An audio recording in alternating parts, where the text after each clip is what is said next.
What's up, everybody? Welcome to another episode of the Busy Life Podcast. My name is Julie, and I have to tell you guys something.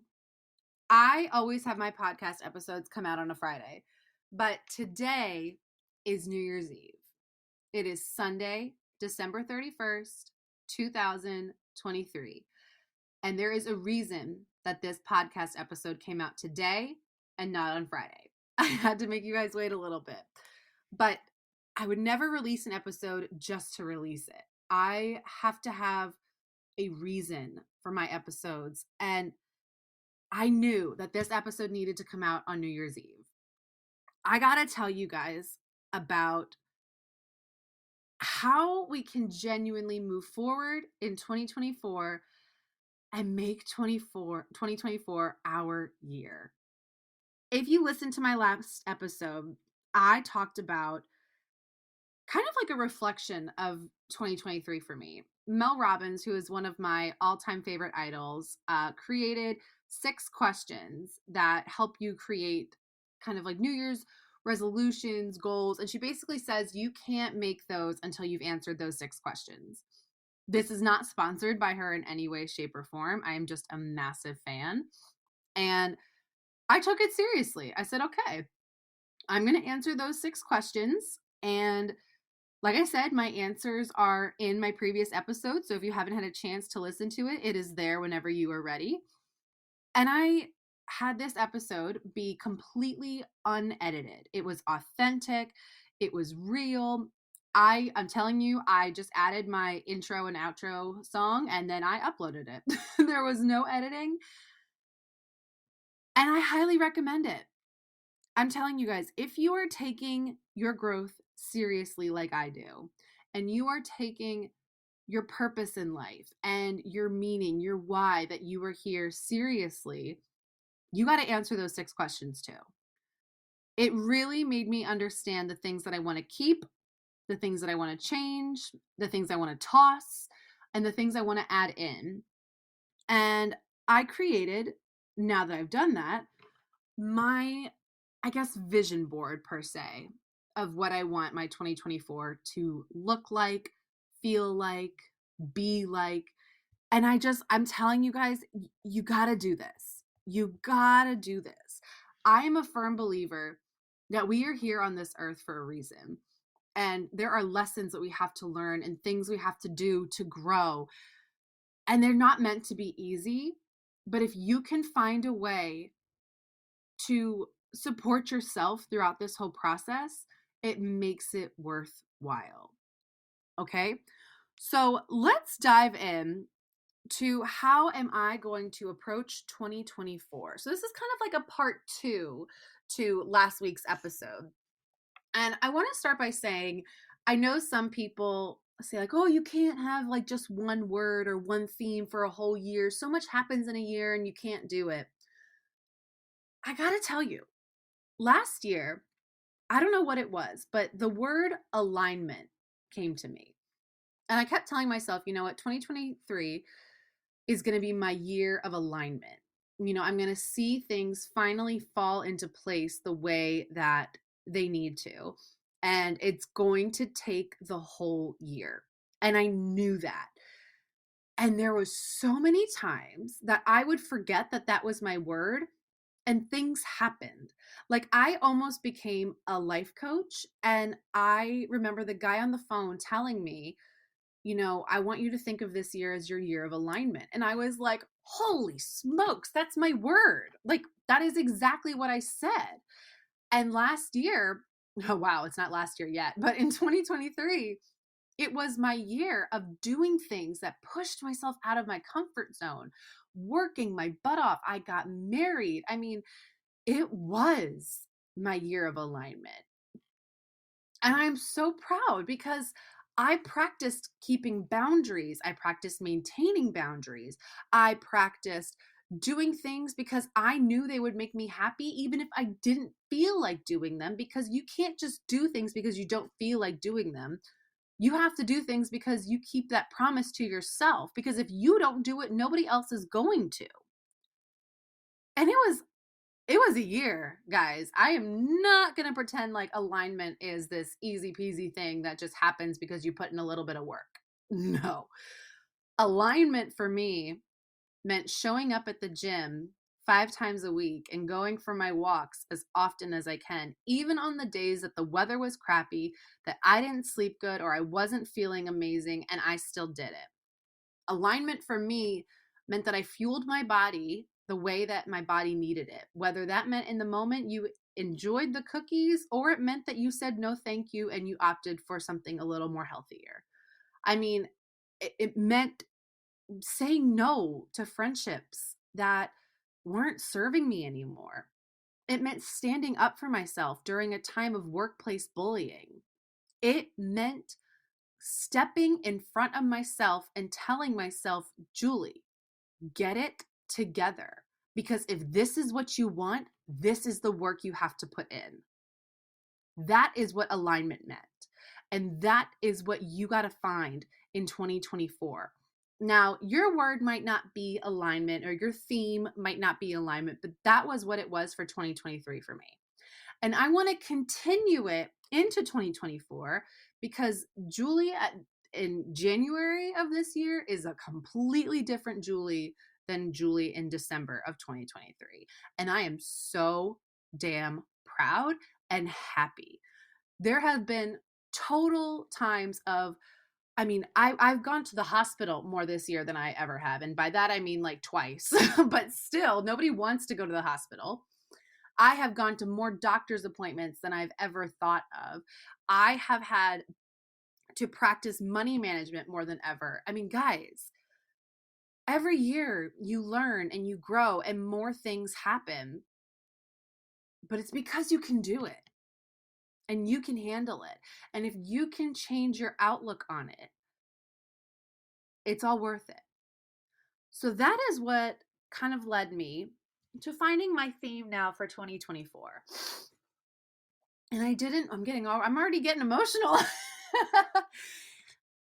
I didn't want my theme to be just some cliche word that I heard. Excuse me. I knew that it had to be something that came to me, like the word alignment did. And I heard a few people talking about the word healing. You know, I want to heal my soul. I want to heal my life. I want to do things that heal my gut. So that is one word that came to me. I said, you know what? After all the stress and battles that I pushed through in 2023, there's probably some healing I could do now. I think I worked so hard that I worked a little too hard. And I've been learning that even from 2022 when my life was in shambles and I was in massive credit card debt. I was working 2 jobs and planning my wedding and doing grad school and trying to be present with my husband and my family. I mean, it was a nightmare. So I think there's some healing that needs to be done. So that is kind of my part 1 of what my theme is going to be. I want to focus on healing in 2024. And with healing, I mean it when I say this, guys. I want to be doing less. You heard me. I want to do less. I want to be able to access more by doing less. And I'm going to go into that. I'm going to go into details on that. I wrote down what exactly that meant for me and what it's going to look like for me. But I think that's how I'm going to have to heal. I need to commit to less. I need to not be afraid to say no to the things I genuinely don't want to do. Like, okay, you know what? Maybe a friend wants to get dinner and I just want to say yes because, or I feel like I have to say yes because I haven't seen that friend in a while and I'm tired or whatever. You don't have to. You can say no. You can even opt out for a phone call where you don't have to move from your couch. I mean, yesterday I had a FaceTime call with a friend I haven't seen in a while, and it was great because I got to lay in my bed and talk to her on the phone. I didn't have to get up. I didn't have to dress up. I didn't have to spend money. I didn't have to go anywhere. But I still got the satisfaction of being able to chat with a friend and have a great hour-long conversation that fed my soul. So I want to go into how I'm going to be doing less to access more. And then I want to tell you my second word. My second word is positivity. Now, this is for my friends who have anxiety, like I do. If you have anxiety, and I'm not just talking like, oh, the occasional anxiety, I'm talking like the you can't sleep anxiety, the anxiety that is besties with depression, the anxiety that makes you feel like you need to have medication because you can't access your thoughts properly without it. You feel me? The anxiety that makes you overthink absolutely everything. Like even the fact that your husband's blood pressure was high when he went to the doctors, but that's because he's nervous at the doctors and now you think he needs to be on high blood pressure medication. Yes, that was me. That kind of anxiety. The anxiety where it's in the middle of the night and you're awake and now you're pissed because you feel like you can't sleep and now you feel like your next day is totally ruined because you're going to be tired, even though you know it's not, but you can't help it because you have anxiety. That kind of anxiety. I have a good amount of anxiety episodes on this podcast, and I do plan to do more. So if you haven't checked those out, those are also there for you. But I'm telling you guys, I think part of my anxiety is the fact that there's parts of me that need to be healed, and there's parts of me that need to focus on a glass half full lifestyle. I want to choose happiness and I want to choose positivity. I'm not saying toxic positivity because that is a whole other problem where you just pretend like nothing's wrong and everything is happy and everything is rainbows and unicorns and butterflies. No, I'm not talking about that.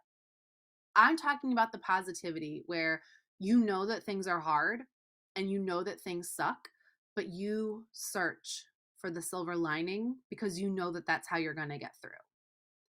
That's the kind of positivity I'm talking about. I'm talking about the positivity where you know that you want to go for a morning walk and instead of complaining the entire time, you say to yourself, how blessed am I that I get to go for a walk every morning? That kind of positivity. So, positivity and healing are going to be my themes for 2024. And they came to me in the middle of the night one night, and I was just like, this is it. Like, this is what I need. I need to stop focusing so much on what's going wrong. What do I need to fix? How come I don't have this? How come I don't look like that? I mean, that's not fair to myself.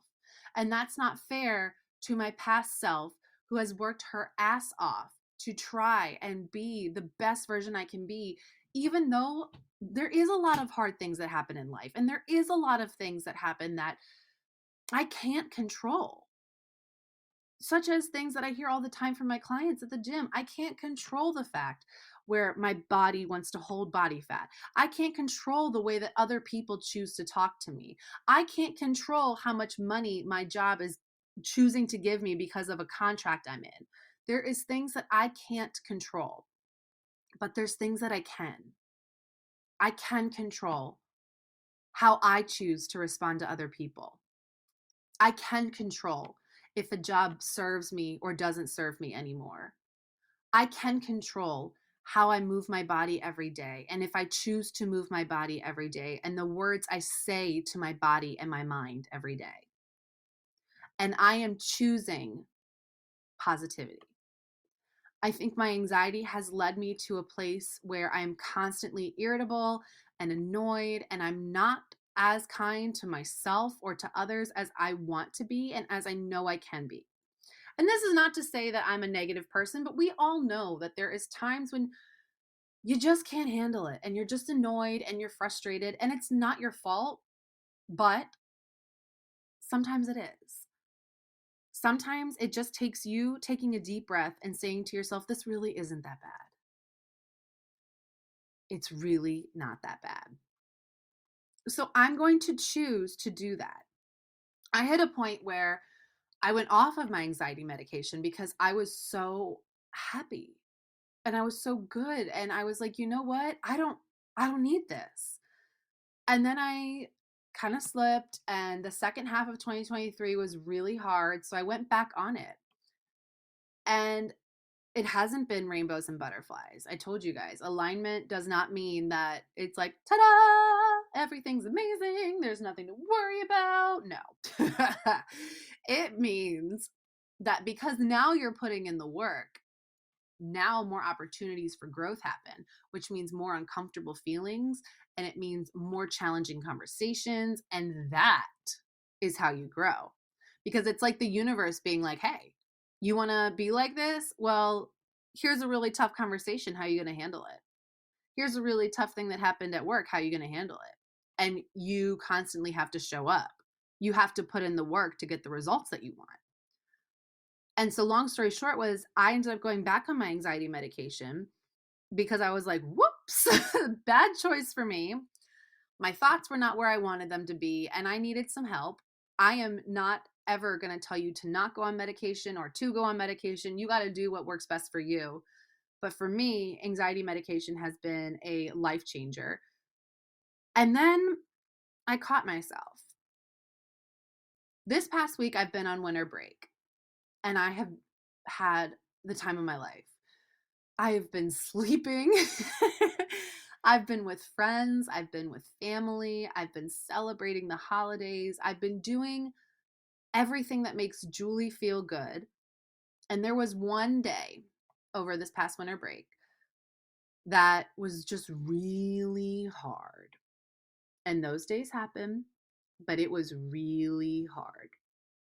And I remember Ryan saying to me, maybe you need new anxiety medication.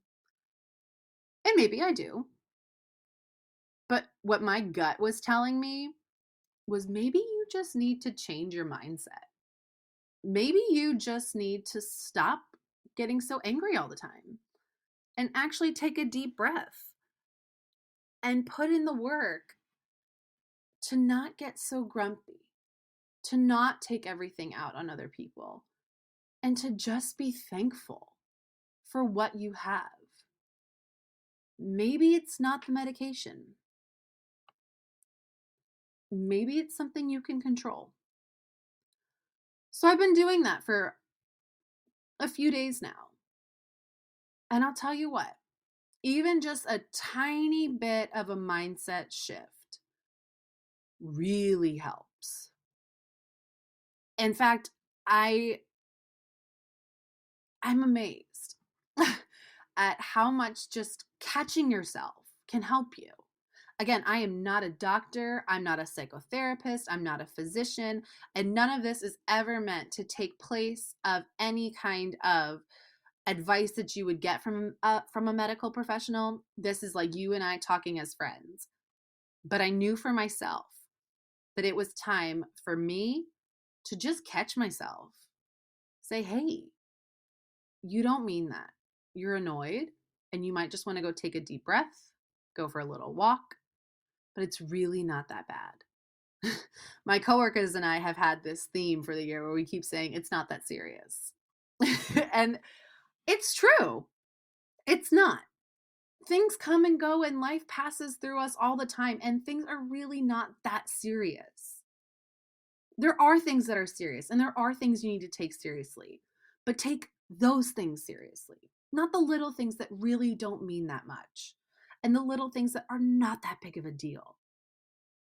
So let's go in to my resolutions, my keeps, and the things I'm also going to be eliminating this year. I kind of went into vague detail in them in my last episode, but now that I've had the time to think about them, now that I've got my theme for 2024, my words, positivity and healing, I'm ready. I'm ready to share them. I'm ready to put them into action, and I'm honestly ready to start them now. So let's dive into them. My first thing that I want to work on, I put this under resolutions, is I want to be more positive. When I wrote the word positivity, like I said, what does that mean? And to me, it means that happiness is a choice. I can choose to be upset and bitchy for a while, or I can choose to feel those feelings and then move on, because they don't consume me. And the more I let them consume me, the more they ruin my day. And the only one who's affected by that is me. And that's not fair, because now I've lost a day. My second one is to be kinder to myself and to others. I notice, and I know I'm not the only one, so I'm going to be completely honest about this. I notice that people in general take things out on the people they're close to, whether that's their family, their partner, their close friends.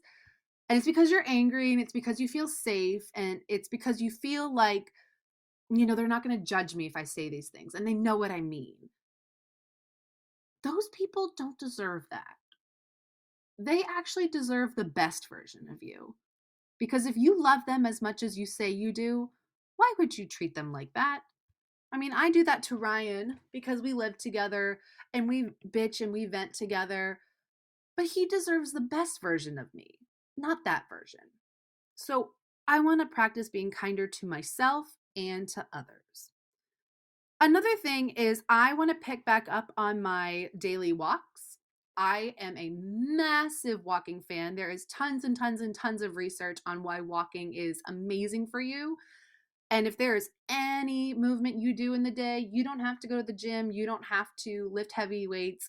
If you could just go for a walk every day, I guarantee you will see changes. So I'm not doing it necessarily for body composition changes, even though I would love that. But I'm doing it for my mental health. So 30-minute daily walks. My fourth one is a more strict morning and evening routine. And for me, that means no phone right away. Something I've been trying to do is take my skincare more seriously. And I can't have a good skincare routine if I'm stuck to my phone. So my morning is going to look like this. I'm going to wake up. I'm going to immediately go to the bathroom, wash my face, brush my teeth, do my skincare routine. And I'm going to then get dressed. I'm going to write in my gratitude journal. I'm going to take my anxiety medication because for me, it works best when I take it in the morning. And then I'm going to go for a walk. And that doesn't have to be 10 minutes. It can be like you got to just let the dogs pee for 10 minutes, or it can just be you go around the block for 10 minutes, just so that way you can get some fresh air and you can start moving your body. If I am unable to go for a walk outside because let's say it's cold or it's raining or it's snowing or, it's just whatever, I have a treadmill. Ryan got me a blue $100 treadmill from Amazon, and 10 minutes, just 10 minutes, guys. 10 minutes of a walk in the morning is all I need to get some sunlight, to get my body moving, and just to get me in the right mindset. After the 10 minutes, I can then check my phone. I can get ready. If I'm going to work, that means I go downstairs, I make my smoothie, I make my coffee, and I grab my lunch and I get going. If it means that I'm home, then that means, I'm coming downstairs, I'm making breakfast, and I'm relaxing with Ryan. And that's what I want my mornings to be like. I want to take care of myself first so I can take care of others. And the other thing too is Ryan and I have been trying to go to the gym in the morning. So that could also mean maybe not going to the gym not walking on my treadmill, but maybe it means I go to the gym right away. I do my 10-minute walk and then I do my workout with Ryan. Then I come home and I start my day because now I have taken care of Julie and I've done what Julie needs to have a good day. That's my morning routine. My evening routine means no phone. The alarm is set. Everything is ready. I've sent any messages that I need to send, but the phone is not next to my bed. Now, my phone is my alarm clock, so that's kind of hard, but it is not next to me. It is loud and it is not near me because I need to get up. I need to see it. And if there is something I remember, I have a journal next to my bed. So I will write it in my journal so that I can get it done in the morning. And I don't touch the phone. There's so much research on how blue light at night messes with your sleep schedule. It messes with a ton of things at night. It makes you not be able to sleep. It doesn't help your brain repair overnight. Just no phones. No phones at night. So volume is up, alarm is on, PJs are on, do my skincare routine, and then go to bed. Read a book, go to bed, do what you need to do, but no phone. So that is what I mean by a more strict morning routine, because it's a morning routine that doesn't involve me paying attention to other people and what other people have going on. It's a routine where I dive into what Julie needs and I put Julie first, because if I don't put Julie first, I don't I'm it's a recipe for disaster. And that is when I get stressed because I feel like I have things I need to do. I haven't even taken care of myself. So, how am I supposed to take care of other people? I mean, when you're a teacher, you are constantly on and go and go and go because you have kids that need you and things going on. And you can't take care of them if you haven't taken care of yourself. So, I genuinely believe that this routine is going to make me feel more positive. It's going to help heal me on the inside, and it's going to make me better able to take care of others so that I'm not so cranky. I think it'll work. Another one is be strong and maintain all boundaries kindly. Now, I say that because I mean, it's going to be hard.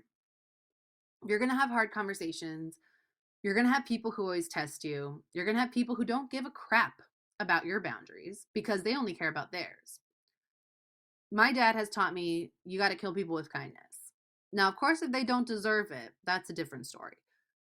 But if I can just kindly remind people of what I need, whether that's assertive kindness, I need you to stop, or it's a little more gentle kindness. Hey, this isn't going to work for me. Can we find something else?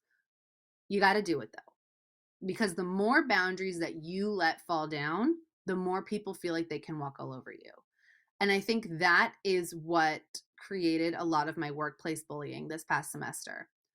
I feel like a lot of people felt like they could take advantage of me because I was, quote, quote, so nice. And oh, Julie does whatever you say. No, Julie is showing up for the kids and Julie is doing what's best for her, but I can still be kind.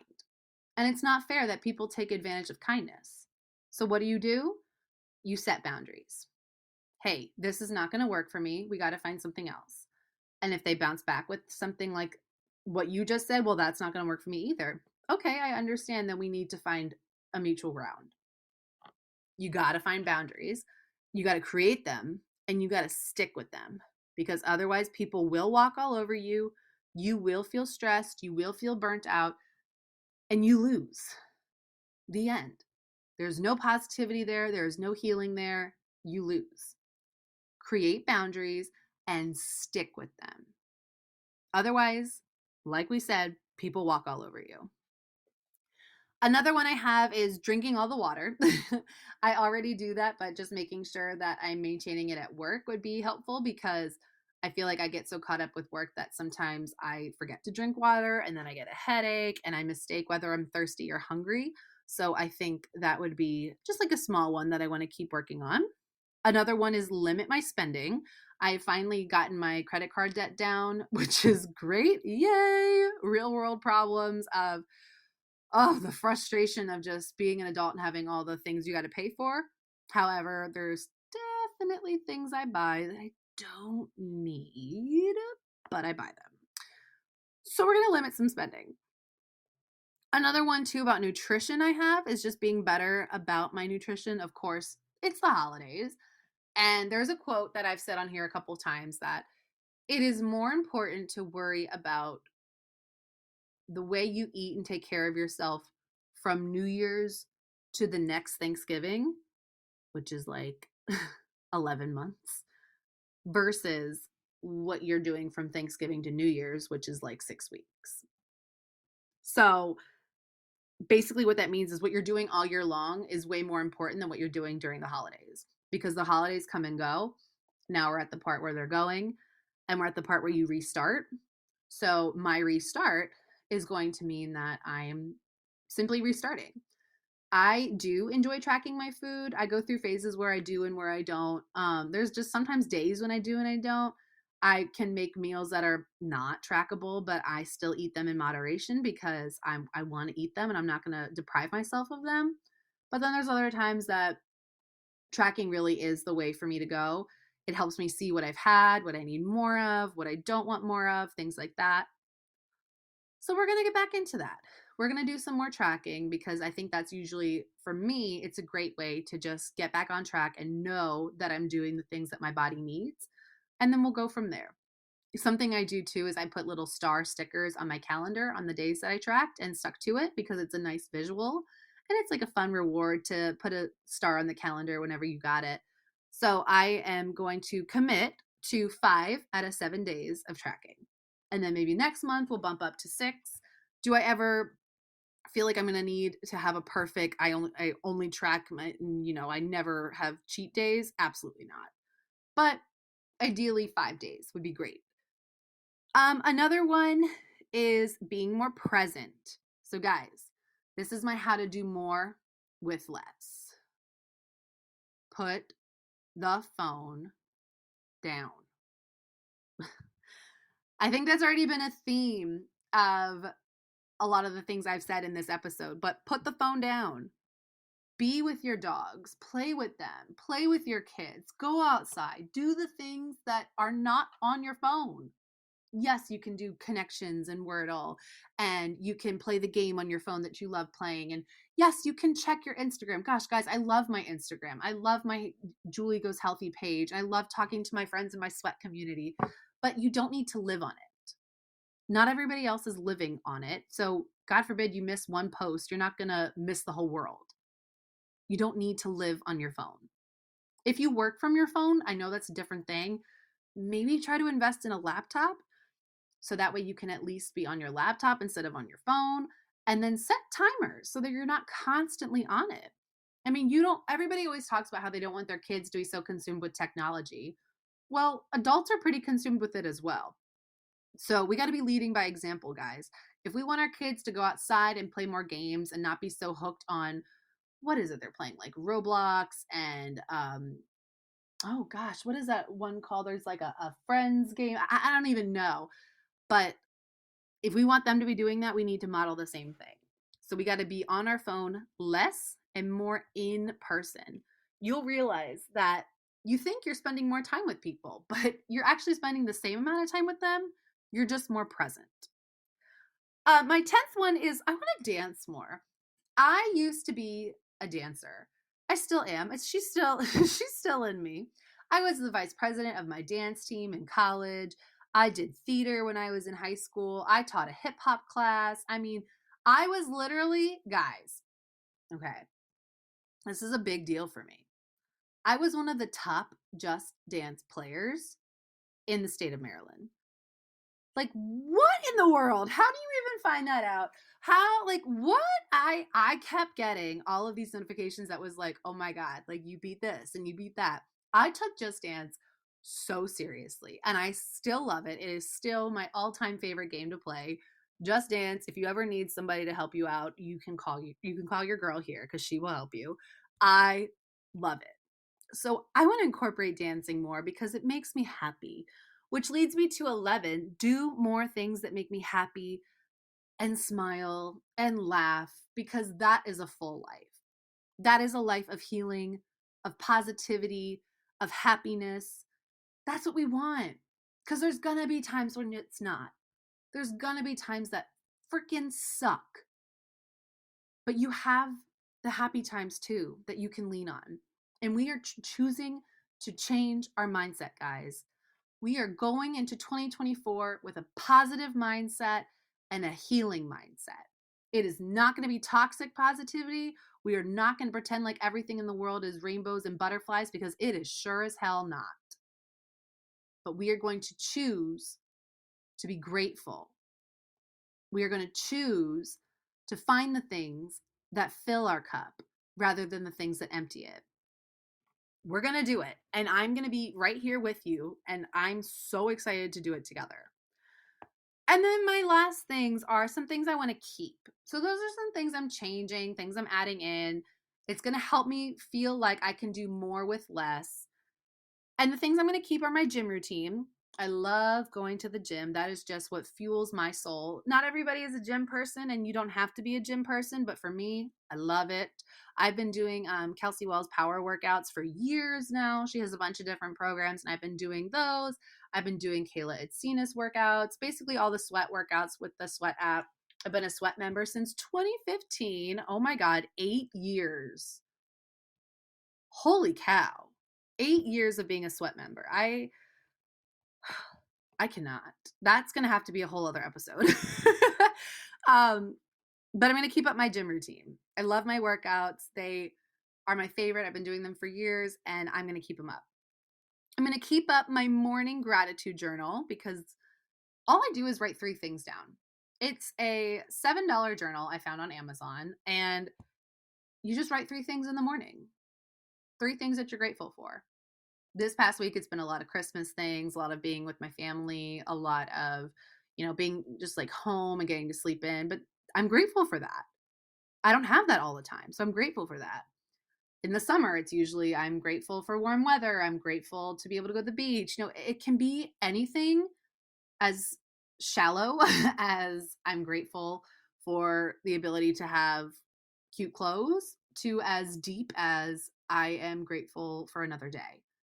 And I'm grateful that my family is healthy.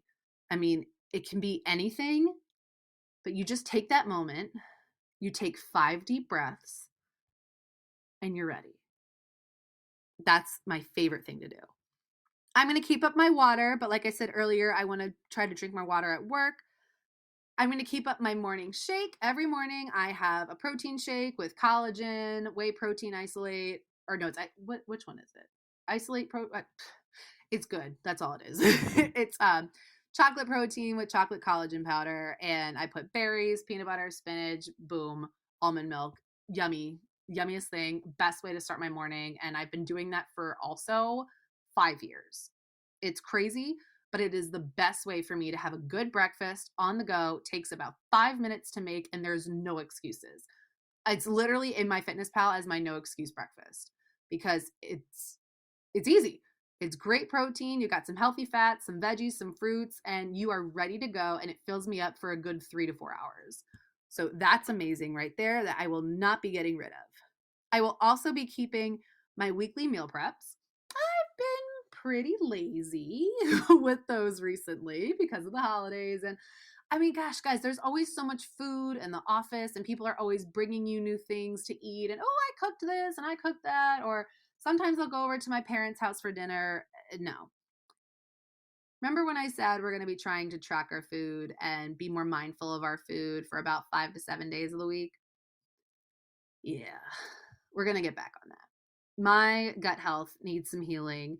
And in order to do that, I'm going to have to say no to some things like going out, to the extra food in the staff lounge. And that's okay because this is important to me. This is something I want to do. I am not choosing to starve my body. I am not choosing to, deprive it or anything like that. I'm just trying to heal it. And in order to do that, I need to get serious and stick with my goals. So that does mean more consistent meal prepping, maybe cooking with Ryan more often, finding some new meals that we like because, you know, everybody hears that I've had the same shake for years now and they're like, "What?" But I mean, sometimes I change it up. I'll change up the fruit in it, I'll change up the flavor of the protein powder, but it's about the consistency. And I think the consistency aspect in my nutrition part of my life has been slacking a bit. So we're going to be more consistent because that is what I want. And then the other one is stretching. I'm going to keep it up. I stretch after every workout. I stretch before it, I stretch after it, and I am very proud of the fact that I do that. So I want to keep that up, maybe throw in some yoga or some Pilates. I've wanted to get into Pilates, but the past couple of times I've tried it, it is just not for me. But doesn't mean that it's not going to be for me forever. And maybe I just haven't found the right Pilates class. Maybe I haven't found the right Pilates instructor. So if you have any recommendations on Pilates, send them my way. But that's it. It's a long list. And I know this took us about 40 minutes, but I sat down, I wrote down the things that matter the most to me, And I think that with all of these things, I will feel like I am doing more with less. I'm not buying new things. I'm not adding in a bunch of new things. I'm not trying to purchase the newest program to make me feel like I'm going to lose all the body fat. I mean, it's not about that. It's about the consistency. It's about the small habits like walking and drinking water that make you feel more present. You don't have to do more. You just have to change some things up. You have to put the phone away. You have to commit to your sleep. You have to just commit to you. And when you do that, you will be more present. You will heal from the inside and find that there is more beauty in life than you think there is because you've been stopping yourself from experiencing it. I really do think it is that simple. Do I think it's easy? Absolutely not. I think it'll take from January 1st till December 31st of 2024 to really watch all the growth happen, to watch all the things that'll unfold in 2024. All the tears you're going to cry, all the happiness you're going to have, all of it's going to happen.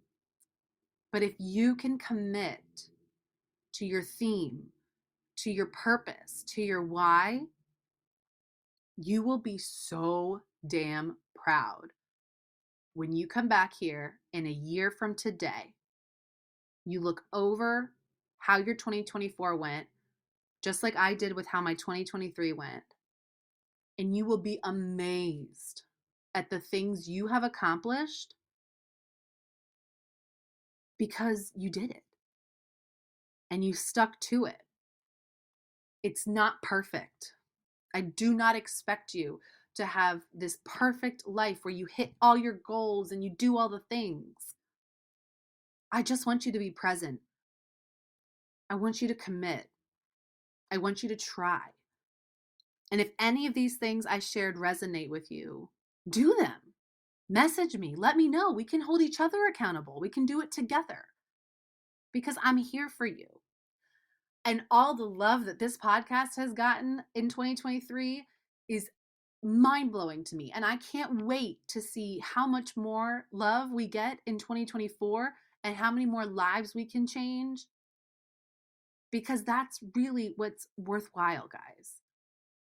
When we come together and we work hard and we support each other, that's community.